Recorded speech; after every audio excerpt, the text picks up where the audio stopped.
Hey everyone, Leroy here. I'm with team member Tony Machamer, who works for our RPS group. And fittingly, we're in front of our cross-tie wall up here in the attic, and you'll hear why in a moment, why that's fitting. I'm going to turn it to Tony right now and ask him to just introduce himself, tell us a little bit about himself, what he does at the company, how long you've been here, so on and so forth. Sure, Tony, sure. Take it away. Tony Machamer, I'm the Director of Procurement for our RPS group. I live in Columbus, Ohio. So I'm by education a forester, so I'm a true wood guy. So I feel like I'm in the perfect role for me. Came to Koppers almost 4 years ago as a supply chain manager for a year, and then was promoted to Director of Procurement in 2022. So is there anything in particular you would look back out on your career and point to and say that, you know, this experience sort of prepared me for the role I'm in today at Koppers?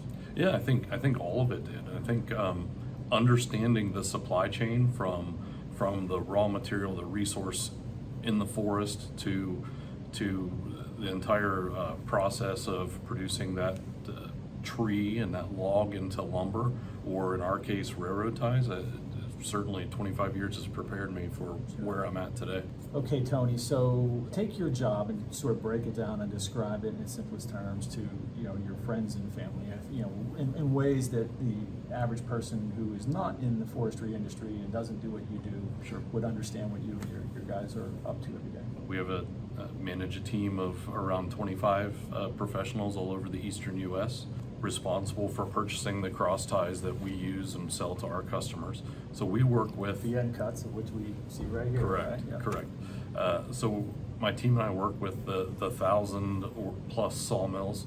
The hardwood sawmill business is a particularly small mom and pop industry, which requires, it's a relationship driven industry. So the important part of our job is building relationships with these sawmills to go and purchase one of their products and maintain our and our customers' quality standards, and, you know, maintain enough purchasing to meet our needs. And we're procuring about how many ties a year? Roughly around 7 million 7 ties per year. million ties a year, right? So Yes. what would you equate sort of the average sawmill in terms of what they supply? I know they're big. Yeah, there are big sawmills and there are small sawmills. We have sawmills with hundreds of employees. We have sawmills with 2 to 3 employees.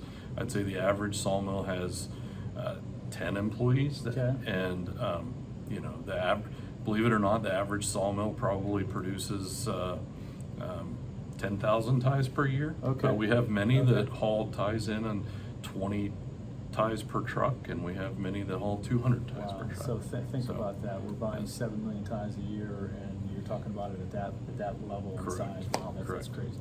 Okay, Tony, I don't know if we mentioned it in this discussion or not, right? But you're basically buying hardwoods. That's the raw material that's going in for a cross tie, as opposed to softwood that goes into utility poles and things like that. You deal with the issue sometimes in terms of weather, when it gets you know, really bad in the winter or really rainy and things like that, and challenges in getting raw material. You deal with the competitive nature of the other industries that you compete with for that fiber.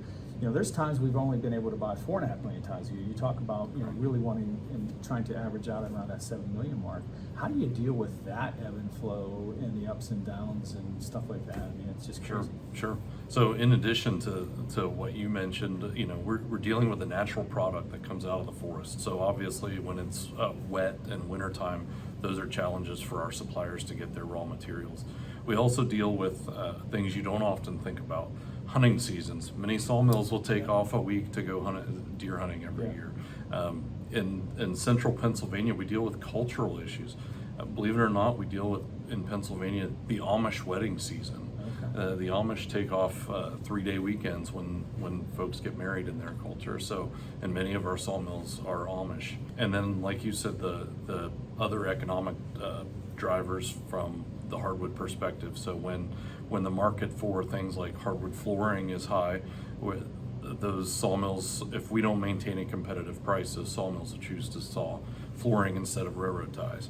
So, you know, the things we can do to affect that are Maintain a little bit higher inventory so that we have a little bit of cushion, but also be a consistent market. Many of our competitors choose to purchase when they need it and shut their suppliers off when they don't. And if we can try to maintain some consistency, that's what our suppliers are looking for. All right, Tony, I'm done grilling you. Now we'll go to the fun round, the speed round, okay? Yeah. Ready for this? So if you can have an unlimited supply of one thing for the rest of your life, what would you pick?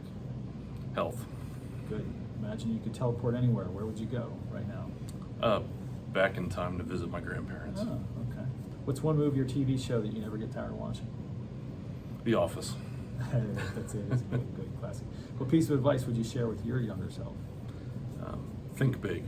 Okay. Think big. You have a question for me that you want to ask? Yeah. Okay. Where do you see Koppers in 20 years?